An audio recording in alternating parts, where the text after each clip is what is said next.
The Roth Show, brought to you by Ink the Original. The Chinese boss, much to his credit or discredit, attempts to re-indoctrinate and teach Americans this is how the Chinese do it, this is how we do it, and you got to roll with us. And he starts at $15 an hour. I can only speak for baby boomers. We want $50 and up. We want benefits. We want the weeks off. We work for the weekend. We like to have music when we're at the workbench. On and on and on, as we should have it, because that's what we was used to. But maybe them ways is different now, says the Chinese. And the Chinese work away like they were just regimented soldiers. They approach each other as soldiers. They address each other as soldiers. And it doesn't hurt that everybody has the same color haircut. It just really fucking adds to things. And they work tirelessly and tirelessly and tirelessly. And in the end, it doesn't matter if every one of them, given a few shots of tequila or whatever the local beverage is, tells you the truth and goes, fuck, I'm going crazy. I feel like committing suicide. My entire life is laid out like a fucking Denny's menu, and I don't even know what Denny's is. I'm from out of state, but I hear it's pretty good. And you're going to go, your life is like a fucking menu, but more like a Taco Bell. Pretty fucking simple. And you're going to get tired of same place, same thing real quick. And I'm not even sure if that is the Taco Bell commercial. And he says, but it still sounds pretty good. Is that like where the Mexican stuff? And that brings us up to what is no fucking punchline, but the answer to all of this. Okay, while I listen to country Y2K or classic rock and I'm on my way to Gold's Gym, I got to drop my daughter off at ballet practice, got to drop the other one off at softball practice. My sons are getting ready for football camp, and let's see. Shit, I don't frankly want to work at all, and I'm looking forward to the next 2-day work week, which is finally what I got myself to, as the other fellows and I, we put together a union, and we had our way with things. And production is down a little bit, but hey, what the fuck, boss has already got a boat. Everybody's happy. It's the way of things.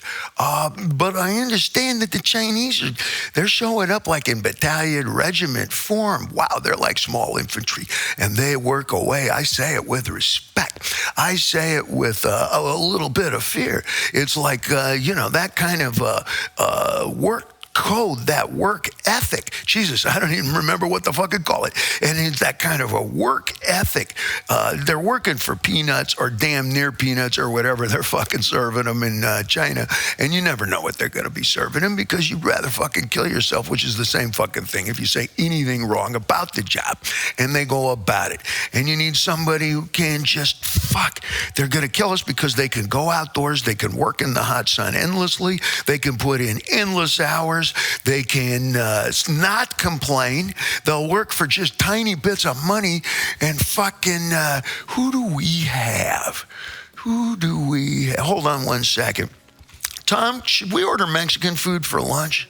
Get the taco truck over here and okay, that sounds great. Okay, let me get back to my answer here.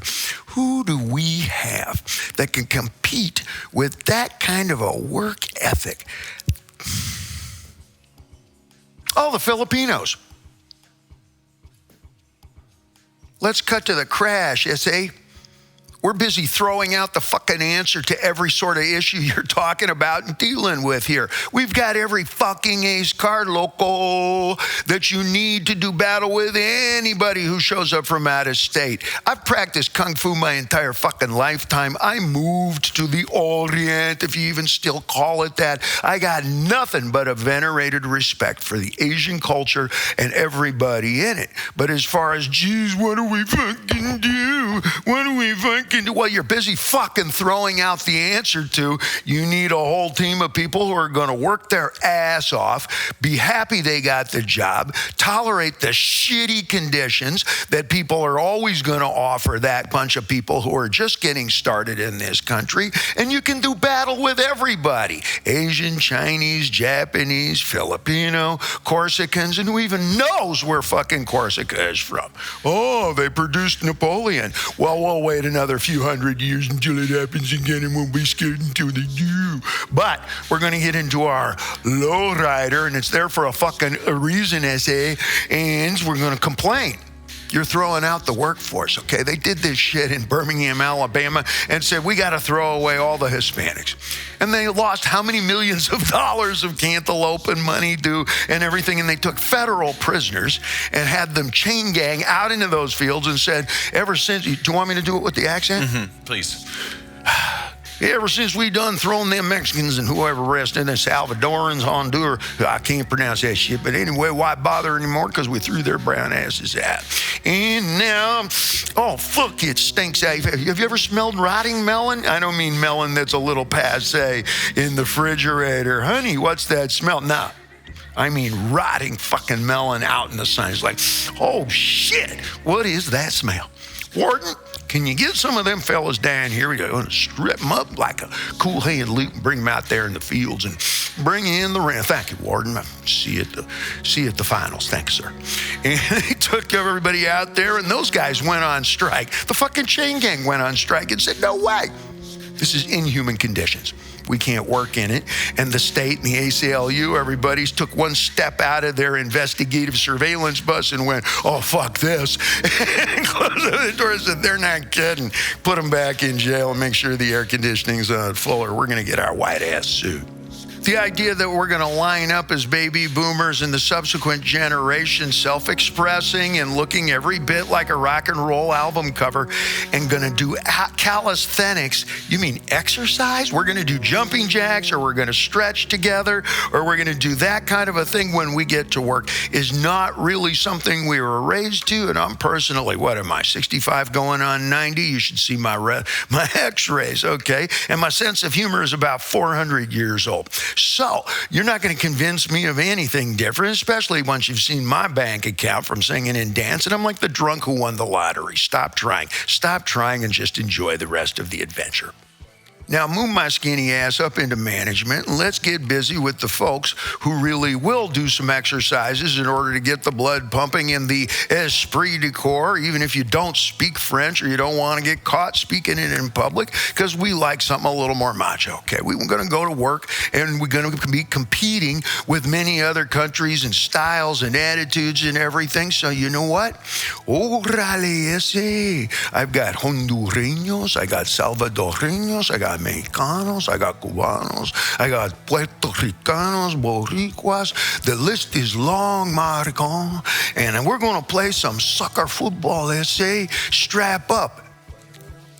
And you can just throw that fucking football out in any field or out in any parking area, and your entire cook staff is going to have a great fucking time. They'll even start a little cook for one of their cousins definitely owns a truck that they're going to pull up for their lunch. You go, okay, now you don't have to do calisthenics, but get warmed up. And you watch. They'll go kick that ball around the same way Bob Marley did before every single recording session. Yep. They go out behind the recording studio or anywhere that they perform live or every hotel parking area, and they throw the ball, and with the dreadlocks, this means dreadlocks. Sorry, this is dreadlocks. And kick that ball around. Now, it doesn't take David Lee Boring to tell you where the rubber meets the road when it comes to let's go get something to eat in 84 different languages, because it doesn't matter which language or which dialect of the language. Behind the scenes, you better speak some fucking Spanish, and I say it con respeto. Utilizing purely my own larcenous sense of humor and my Christ-like sense of humility, I think we got the ringers. You want the guys to play the front team, the guys who are the defensive tackle, the defensive guard, the center. These are the positions that the big guys who've really, really got to put in the thousands of hours and do the miles, and their names are never announced like the quarterbacks or the guy who catches the ball, and they're going to be in there slamming and pushing, and they're the ones who really get the job done. Now, I just brought up the idea of kitchens. Anthony Bourdain wrote about it. Every chef chef in the world knows exactly what I'm talking about.